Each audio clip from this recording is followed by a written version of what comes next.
আসসালামু আলাইকুম সবাইকে। ইন্টেরিয়র ফার্নিচার মডেলিংয়ের সেকেন্ড ডেতে আপনাদেরকে স্বাগতম। তো আজকে আমরা একটা ক্যাবিনেটের মডেলিং করতে যাচ্ছি। সো একটা টিভি ক্যাবিনেট অ্যাকচুয়ালি। তো কথা না বেরিয়ে জাস্ট শুরু করি। তো আমি এখানে জাস্ট অটোক্যাডের প্ল্যানটা ইম্পোর্ট করলাম ম্যাক্সে। জাস্ট এখন এটা একটা গ্রুপ করে আমি আগের মতোই ঠিক একটা মেন অ্যাক্সিস পয়েন্টে নিয়ে যাবো, জিরো অ্যাক্সিসে। দেন এখন মডেলিংটা শুরু করব।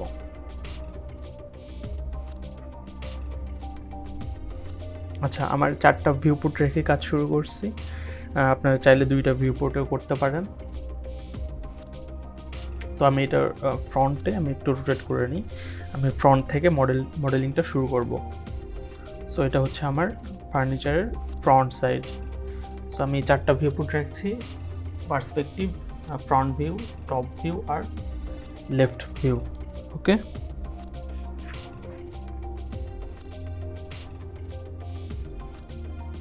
সো দেখেন গাইস, খুবই অল্প সময়ে কিন্তু আমরা ডিজাইনটা শেষ করব।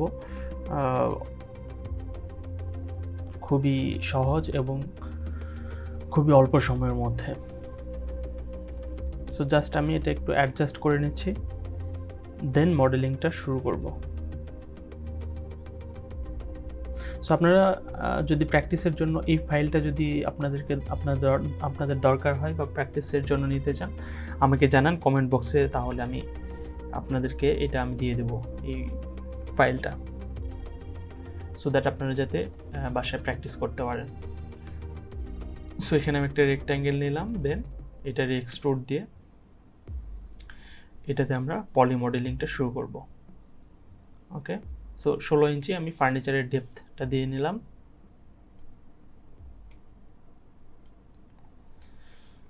ওকে, সো এজ ধরে আমি জাস্ট যে কয়েকটা কানেক্ট দেখতেছি আমার ক্যাডের রেফারেন্সে, ওই অনুযায়ী আমি জাস্ট সেগমেন্ট ওয়াইজ ভাগ করে নেব, সো দ্যাট আমি ওই এক একটা সেগমেন্টে আমি আমার যে শেলফ, সেই শেলফটা ক্রিয়েট করতে পারি। ওকে, সো এটা একটু অ্যাডজাস্ট করে নিই।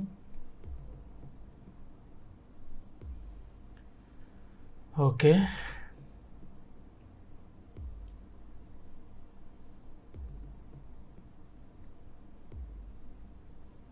সো 3টা সেগমেন্ট দিলাম এখানে। 3টা সেগমেন্ট মানে আমার 4টা ডিভাইডেড হলো, 4টা ভাগ হলো। এখন ওই 4টাতে আমি শেলফটা ক্রিয়েট করব। খুবই সহজ। আপনারা জাস্ট যদি একবার ভালো করে দেখেন অ্যান্ড দেন প্র্যাকটিস শুরু করেন, আশা করি এই ধরনের যত ফার্নিচার আছে খুবই সহজেই, খুবই ইজিলি কিন্তু মডেলিং করতে পারবেন খুবই কম সময়ের মধ্যে। অলমোস্ট একটা ফার্নিচার আপনি 10 থেকে 15 মিনিটের মধ্যেই কিন্তু শেষ করতে পারবেন। সো পলিটা ধরি, দেন ইনসেট। সো দেখেন আগের পর্বে আগের ফার্নিচারটা, আগের ক্যাবিনেটটা যেভাবে ডিজাইন করছি, মডেলিং করছি, ঠিক ওই মেথডগুলোই কিন্তু এখানে অ্যাপ্লাই হবে, নতুন কিছু কিন্তু না। আপনারা জাস্ট একটা যদি প্র্যাকটিস করেন সবগুলোই অলমোস্ট সেম আপনারা করতে পারবেন। সো এভাবে স্মার্ট এক্সট্রুড শিফট প্লাস যদি আপনি ড্র্যাগ করেন তাহলে কিন্তু আপনার এক্সট্রুডটা হবে। এভাবে আপনি কিন্তু এভাবে পাঞ্চ করে নিতে পারেন। সো সেম সিমেট্রিক্যাল, যেহেতু আমি ওইটাই জাস্ট কপি করে এদিকে বসালাম। সো এই ক্ষেত্রে আমি ইনস্ট্যান্স করতে পারেন।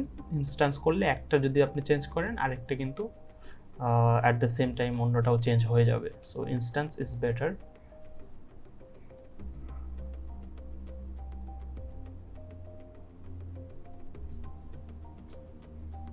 আচ্ছা, এখন আমি এই পার্টে এটা একটা রেক্ট্যাঙ্গেল নিই।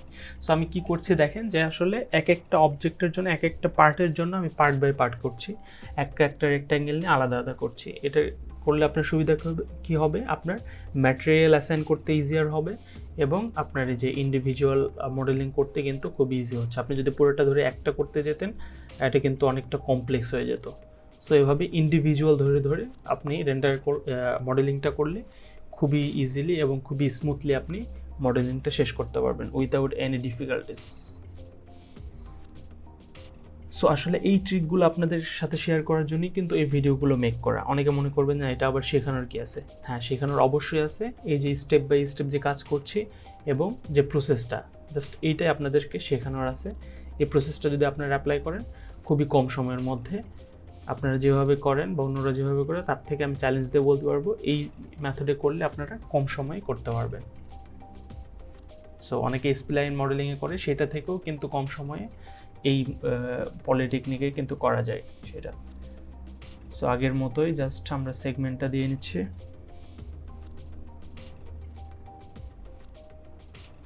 এখন পলিগন ধরে আমরা ইনসেট নিয়ে সেই শেলফের জায়গা ক্রিয়েট করব।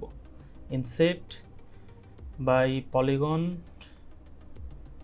এখান থেকে বাই পলিগন, ডান। দেন আমরা এক্সট্রুড করব।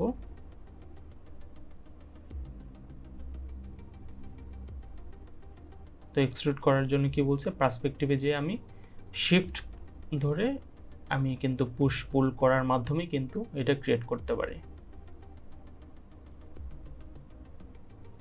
সো আরেকটা নিলাম এই ফেস, সেটা হলো ড্রয়ারের এই যে ড্রয়ারের যেই ড্রয়ারের পার্ট, সামনের পার্টের জন্য আর ডেপথের জন্য। তো আমরা এক্সট্রুড দিয়ে সেটা ক্রিয়েট করেছি। সো এটা আমার ড্রয়ার পার্ট, পাল্লাও আমরা এভাবেই ক্রিয়েট করেছিলাম। সো এটাতে হালকা চ্যামফার দিয়ে নিব যাতে করে আমার শার্প এজ না হয়, রিয়েলিস্টিক যখন আমরা ম্যাটেরিয়াল অ্যাসাইন করে রেন্ডার করব তখন যাতে স্মুথ দেখায়। স্মুথ দেখালে আমার এটা মোর রিয়েলিস্টিক মনে হবে। সো এভাবে চ্যামফার যদি আপনি একটা অবজেক্টে এভাবে অ্যাপ্লাই করেন, বারবার কিন্তু ওইটাই কিন্তু অন্যান্য পাল্লাতে যে অন্যান্য অবজেক্টে যে কিন্তু জাস্ট ড্র্যাগ অ্যান্ড ড্রপ করে কপি পেস্ট করেই কিন্তু ওইটা অ্যাপ্লাই করতে পারেন। সো এটা বারবার করার দরকার নেই, জাস্ট আপনার একবার যদি অ্যাডজাস্ট করে নেন অন্যগুলোতে হয়ে যাবে। ওকে,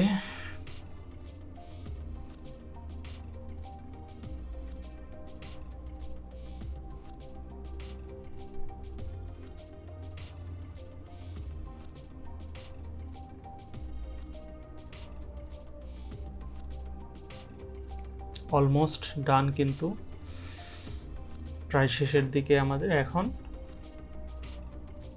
এই যে এইখানে আমার হলো টিভির প্লেসটা, তো ওই প্লেসটা আমরা কিভাবে ক্রিয়েট করব। আবার আগের মতো একটা রেক্ট্যাঙ্গেল নিলাম, এখান থেকে রেক্ট্যাঙ্গেল অটো গ্রিডটা ধরলে কি হবে, আপনার একটা সারফেসের উপর যদি আপনি কোনো রেক্ট্যাঙ্গেল বা যেটা আঁকতে চান সেটাই কিন্তু হবে। তো আমি এখানে যদি আপনার হ্যান্ডেল আসে, সো হ্যান্ডেলটা আগে করে নিই। এটা ড্রয়ারের যে হ্যান্ডেল, ওইটা কীভাবে অ্যাড করতে পারি দেখেন।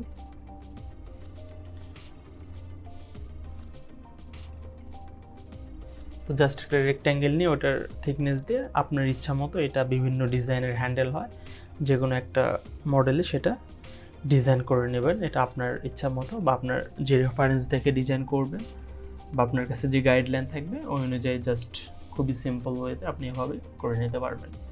সো আমি একটা এরকম হ্যান্ডেল ক্রিয়েট করে ওইটাই জাস্ট ইনস্ট্যান্স করে সবগুলোতে বসাবো।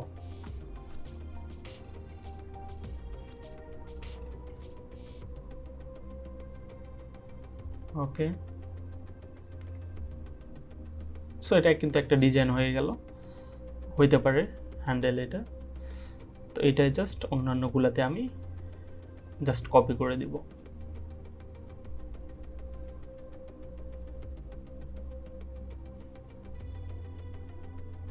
কত সহজে দেখেন গাইস, কত সহজে আপনারা মডেলিংটা জাস্ট করে ফেলতে পারবেন, খুবই সহজে, খুবই কম সময়ে।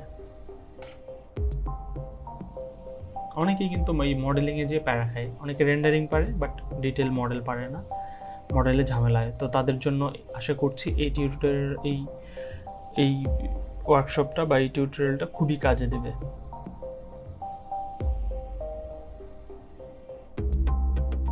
তো জাস্ট এখান থেকে আমি কপি করব, অথবা আপনি যেভাবে কপি না করে এলিমেন্ট ধরে আপনি এটা কপি করতে পারেন। এটা করলে কি হবে, আপনার সবগুলো এলিমেন্ট একসাথে অ্যাডজাস্ট থাকবে, ওই হ্যান্ডেলের সাথে এই হ্যান্ডেল অ্যাডজাস্ট থাকবে। যখন আপনি এটার সিলেকশন করবেন, ম্যাটেরিয়াল অ্যাসাইন করতে আপনার ইজিয়ার হবে। ওকে, সবগুলো একটা এলিমেন্টে থাকলো। দেন আমরা এই পার্টটা ক্রিয়েট করব। যেখানে আমাদের টিভি বসবে ওই প্যানেলটা।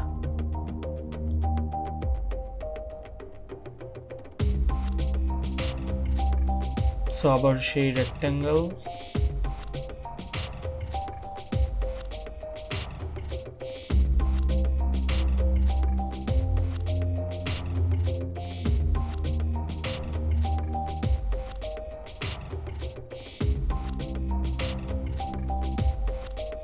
সো দুইটা রেক্ট্যাঙ্গেল কিন্তু এভাবে নিয়ে ওটা কিন্তু অ্যাডজাস্ট করে ফেললেই কিন্তু আমার জায়গাটা পাঞ্চ হবে, আপনারা অলরেডি জানেন।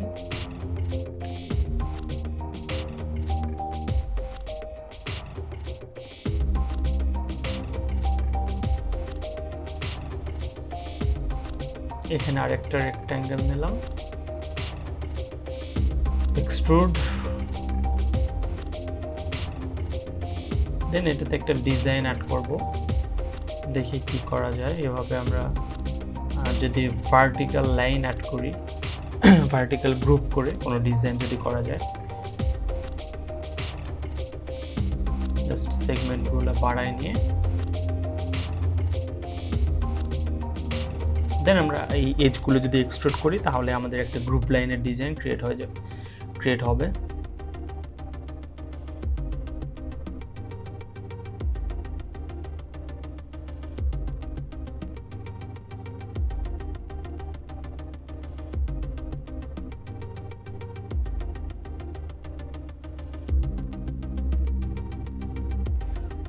সো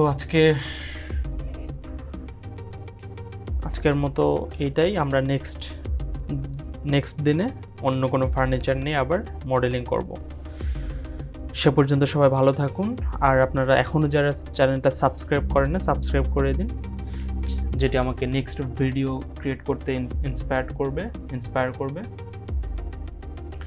আর আপনাদের ফ্রেন্ডসদের সাথে ভিডিওটা শেয়ার করেন যারা এই ধরনের কাজে ইন্টারেস্টেড, ফার্নিচার মডেলিং রেন্ডারিং নিয়ে কাজ করছে বা ইন্টেরিয়র রিলেটেড, তাদের সাথে আপনি জাস্ট ভিডিওটা শেয়ার করবেন, এটা আপনার কাছে একটা রিকোয়েস্ট। সো আমরা জাস্ট একটা স্কার্টিং ক্রিয়েট করে নিলাম, নিচের ড্রয়ারটা যাতে স্মুথলি খোলা যায়, জাস্ট ব্যাভেল দিয়ে অথবা আপনি এক্সট্রুড দিয়েও একটা 1.5 ইঞ্চি পরিমাণ এক্সট্রুড করে কিন্তু এটা স্কার্টিংটা করতে পারেন। ওকে।